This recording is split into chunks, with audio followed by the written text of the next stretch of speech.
তামিমি দাঁড়ি বলে, রে আগুন, জানোস নি রে আগুন, এই মাটির নিচে মুহাম্মদুর রাসূলুল্লাহ সাল্লাল্লাহু আলাইহি সাল্লাম ঘুমায়।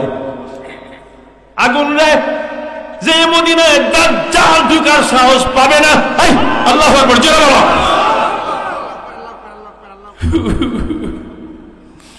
আগুন আস্তে করে মাথা ঘোরায় পিছনে দিল দৌড়। জোরে মারহাবা, আরো জোরে। কেমন এত পাওয়ার, মুখের আওয়াজ এত পাওয়ার কেন? তার ভিতরে ইশকের আগুন আছে, নেক আমল আছে। ওয়াল্লাযীনা আমানু ওয়া আমিলুস সালিহাত। শুধু নেক আমল, আমলে সালেহ থাকলে হবে না, আল্লাহর উপরে ভরসা রাখতে হবে। কার উপরে? জোরে, কার উপরে? ইবাদত বন্দি করলে হবে না, হালাল হারাম বেছে চলতে হবে। এই ইবাদত বন্দি করতে করতে আপনি শেষ করতেছেন রাত, কাজ হবে না।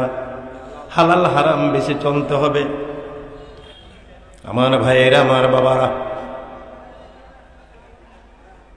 বেশি ভালো করতে গিয়া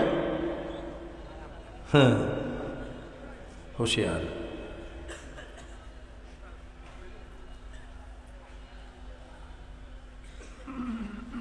ইবাদত বন্দেগী আল্লাহর দরবারে পৌঁছাইতে হলে হালাল হারাম চিনে চলতে হবে, ঠিক নেই?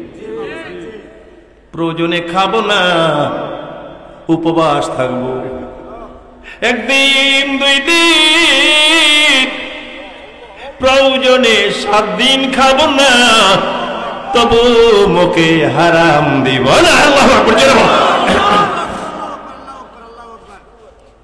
আমার ভাইয়েরা, আমার